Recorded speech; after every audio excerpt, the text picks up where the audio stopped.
Assalamualaikum warahmatullahi wabarakatuh. Saya Abdullah Hanan dengan NIM A31252911 dan rekan-rekan saya. Dan saya Rahma Khairatun dengan NIM A31252418. Perkenalkan, nama saya Wildan Nadio Farel dengan NIM A31252500. Saya Arjuna, saya Arjuna Pamungkas Indra Putra, NIM 1 A3125. Saya Dina Febrian, NIM A31252858. Saya Melia Dwi Putri Septiani, NIM A31251838.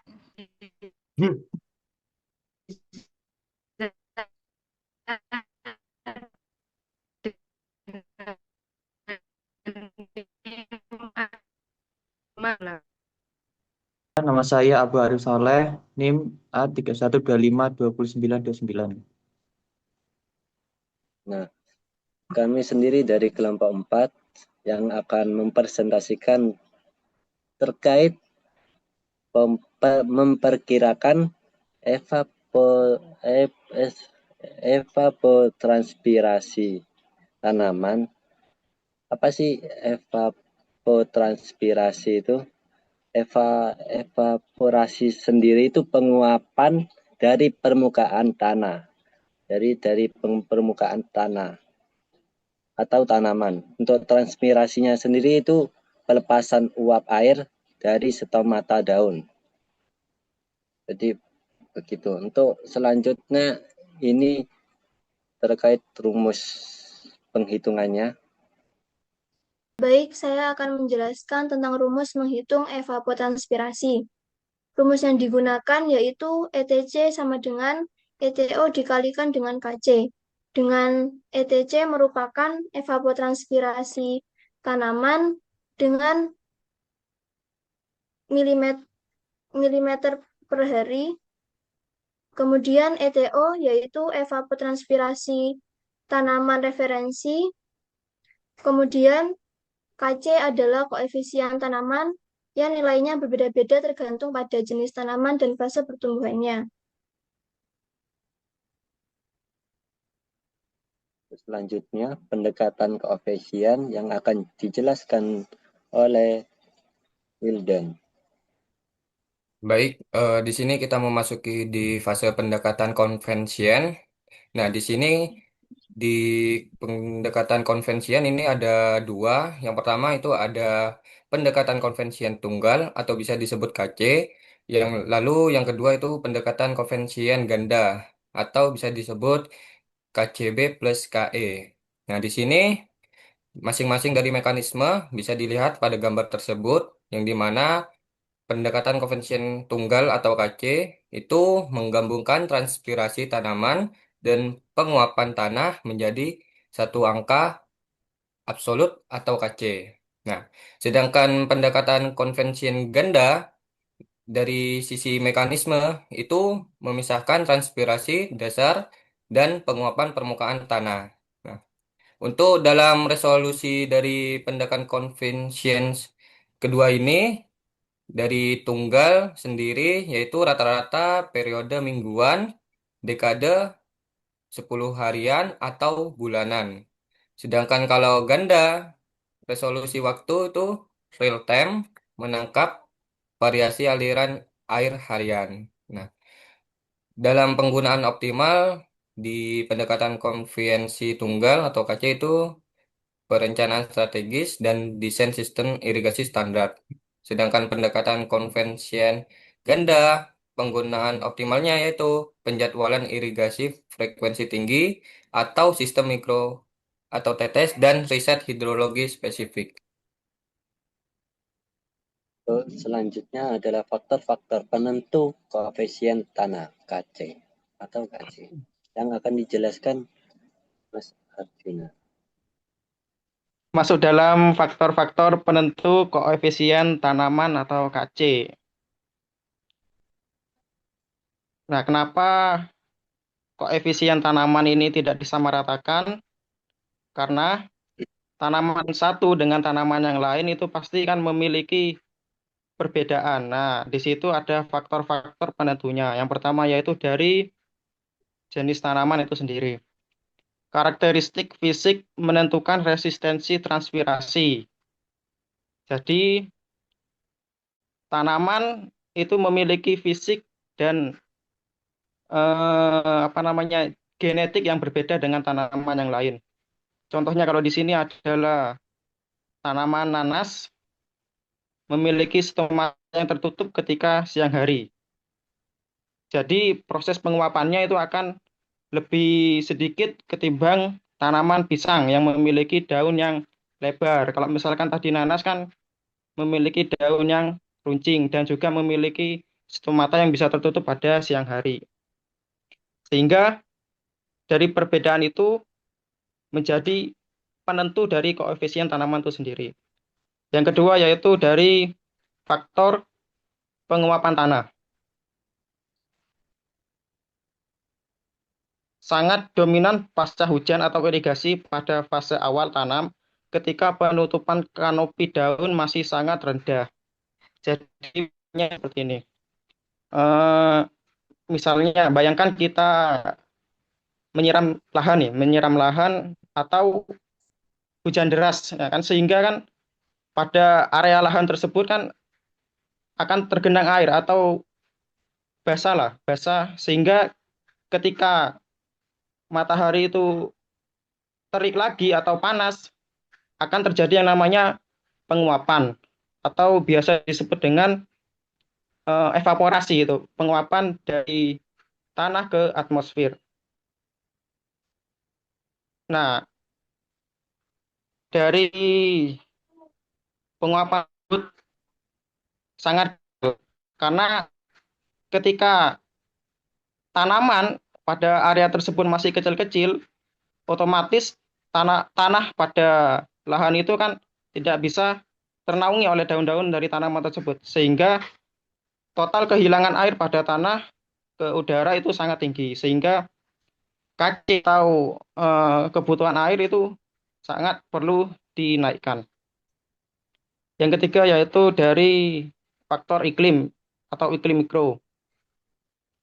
Faktor angin dan kelembapan, iklim kering dan berangin meningkatkan nilai KC, terutama pada tanaman yang lebih tinggi dari rumput referensi. Contohnya itu seperti ketika kita menanam jagung pada area yang cuacanya panas, ketika ada angin kan otomatis itu kan membawa suhu yang cukup tinggi, sehingga ibaratnya itu seperti di hair dryer mungkin ya, sehingga eh, total kehilangan air dari tanaman ke udara atau transpirasi juga tinggi, sehingga air pada tanaman akan berkurang. Maka perlu eh, penambahan atau meningkatkan dari KC itu sendiri. Yang terakhir yaitu dari fase pertumbuhan. Evolusi presentasi penutup panahan, tinggi tanaman dan luas daun yang terus berubah seiring berjalannya musim tanaman. Yang keempat sekaligus yang terakhir yaitu dari faktor fase pertumbuhan. Evolusi presentasi penutup panahan, tinggi tanaman dan luas daun yang terus berubah seiring berjalannya musim tanaman. Jadi fase pertumbuhan ini menjadi faktor yang paling penting karena ya tanaman itu kan adalah makhluk hidup, sehingga akan terus tumbuh, akan terus bertambah besar. Sama halnya dengan manusia, tumbuhan memiliki fase hidupnya, mulai dari bibit sampai dengan dewasa.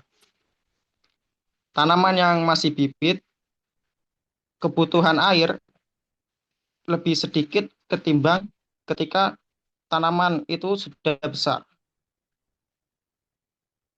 Karena tanaman yang masih bibit kan daunnya masih sedikit. Kalau misalkan bibit kan perkiraan masih 4 helai, berbeda dengan tanaman yang sudah besar, pastinya kan sudah rimbun. Sehingga kebutuhan air yang dewasa lebih banyak ketimbang fase yang masih bibit. Sehingga kenapa saya memasukkan fase pertumbuhan ini menjadi faktor yang terpenting dalam menentukan koefisien tanaman itu sendiri. Nah, untuk selanjutnya ada tahap pertumbuhan tanaman yang akan dijelaskan dengan rekan saya, Femil. Saya akan menjelaskan tentang tahap pertumbuhan tanaman. Zona pertama, tahap awal atau initial. Penutupan tanah kurang 10%. Penguapan tanah mendominasi, nilai KC sangat fluktuatif, bergantung murni pada frekuensi pembasahan tanah. Zona 2, tahap perkembangan atau crop depth. Dari 10% menuju penutupan efektif 70-80%.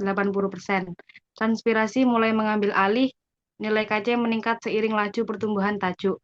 Zona 3, tahap pertengahan atau mid-season.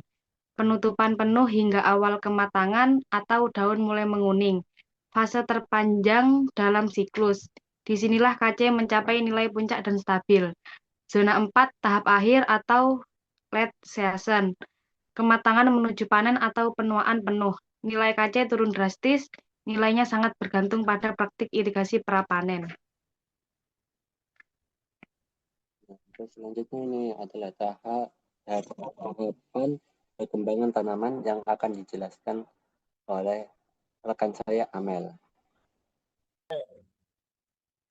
Pada slide ini ditampilkan data tahapan perkembangan tanaman berdasarkan lama waktu pertumbuhan pada beberapa jenis tanaman.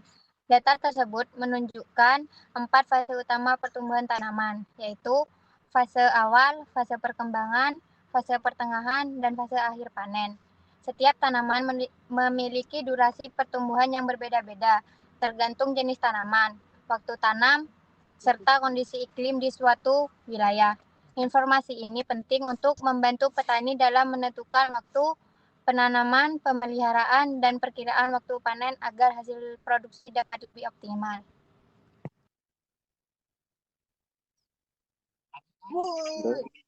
Terus selanjutnya adalah faktor lain yang mempengaruhi ETC yang akan dijelaskan rekan saya, Dina. Pada slide ini, yaitu faktor lain yang mempengaruhi ETC. Yang pertama, faktor air tanah. Itu seperti ketersediaan air, salinitas, dan kedalaman muka air tanah. Yang kedua, metode irigasi lokal atau tetes dapat menyebabkan ETC karena hanya membasahi sebagian tanah. Yang ketiga, praktik budidaya seperti populasi tanaman, kerapatan, dan penggunaan penahan angin dapat mengurangi ETC 5-30%. Itu selanjutnya adalah kesimpulan yang akan dijelaskan rekan saya, Abbas. Monggo dipersilakan. Kesimpulan dari evapotranspirasi tanaman dihitung dari perkalian Eto dan koefisien tanaman, yang nilainya dipengaruhi oleh jenis tanaman, iklim, penguapan tanah, dan tahap pertumbuhan. Nilai KC berubah selama musim tanam dan dapat digambarkan melalui kurva KC untuk menentukan kebutuhan air tanaman. Selain itu, ETC juga dipengaruhi oleh faktor lingkungan seperti kondisi iklim, ketersediaan air tanah, metode irigasi, dan praktik budidaya. Oleh karena itu, penyesuaian kondisi lokal sangat penting agar penghitungan kebutuhan air tanaman lebih akurat dan efisien. Terima kasih ya. Untuk sekian dari presentasi dari kelompok kami terkait memperkirakan evaporasi tanaman. Ya, untuk kalau ada pertanyaan silakan komen di bawah. Sekian. Assalamualaikum warahmatullahi wabarakatuh.